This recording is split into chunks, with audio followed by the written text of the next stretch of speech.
Tim, we've come to the end of the PRA's International Convention for 2010 at Mentone, Indiana. There's almost too much that was memorable for me to even keep a list straight in my mind. So I'm very glad that you have one with you, because I wanted to talk to you about some of the interesting things that went on here and how they turned out. I really feel like we had a great event when you look at what's going on and you have to choose between 2 or even 3 great things to do right now at any particular time during the main hours of the event. And then when the main hours of the event are over, then you still have 2 or 3 things to choose from that you want to do. So it was very successful. You know, it wasn't just one thing and then you have to go to another thing. There was a complete selection of different events in forums and flying and all over. So some of the things that were available to those people to choose from is we had a DAR here, Tom Milton, who is people were able to bring in machines and get their machines certified and have their N numbers officially put on their machines and make them able to fly. So that was one thing that we did great. We had flying. We had 2 days of ground school on Sport Pilot, and basically what it was is it wasn't just teaching people questions that are going to be on the exam specific to Sport Pilot.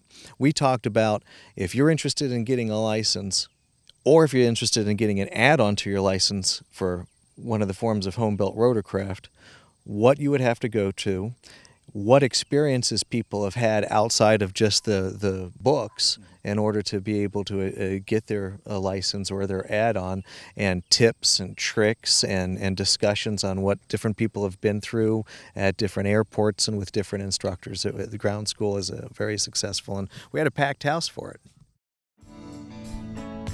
The beauty of the Release 9 system architecture is that you have 2 fully redundant integrated flight displays. Each has access to all the systems and data.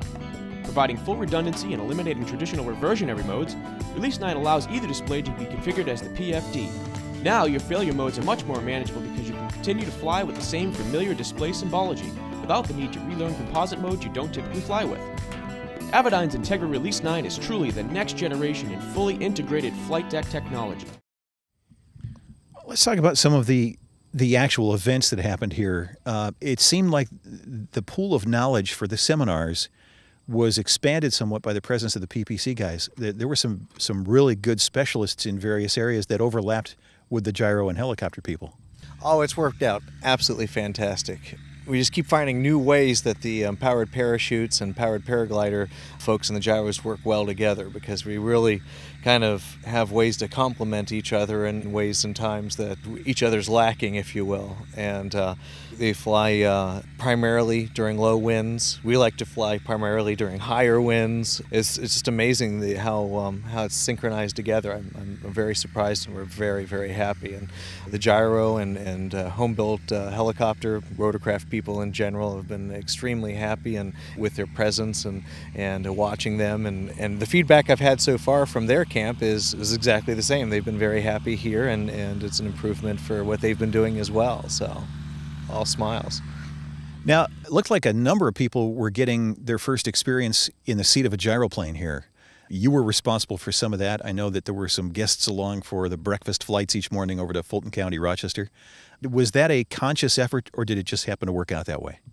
Yeah, it was a conscious effort. We had talked when we first decided to bring both types of pilots together and have kind of both conventions at the same time. We had talked that we wanted to encourage some cross-pollination in both directions. We wanted to encourage gyro people to find out about the powered parachutes, and we wanted to encourage and welcome them to come over and find out about our sport a little bit, because in aviation there just seems to be a lot of divides, and we're all pilots and we all love things that fly. We need to be working together, not apart. And boy, it just worked out well. We had people just coming over and wanting to take a ride in gyros, and people on the gyro side wanting to give a ride to them, and then in return I got offered rides and powered parachutes, and so did the other gyro people. It was a fantastic experience. Tim, one of the things I know a lot of people were looking forward to tongue-in-cheek was Stan Foster's annual challenge in the egg drop, where he makes himself a target wearing a frying pan on his head. And perhaps more conservative heads prevailed this year, and Stan wasn't himself on the runway. A cardboard silhouette of him was. Somebody finally nailed the target this year for the first time ever, and will be getting an award at the banquet. That's correct, yeah. Stan has been the target physically, as in out there having the eggs come at him for the past couple of events that we've had for the gyro fly-ins, and it's been highly popular.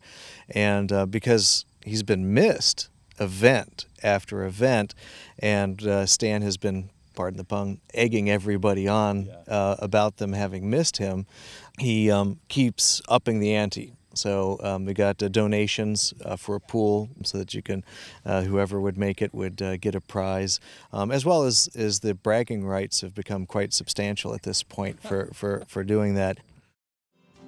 Freedom through performance. At Cirrus, performance is not simply the measurement of a single design parameter. Rather, it's a total package. It's optimum balance of speed, efficiency, comfort, safety, ease of flight, and quality. We call it Cirrus Flying 2.0. Aren't you ready to feel the freedom?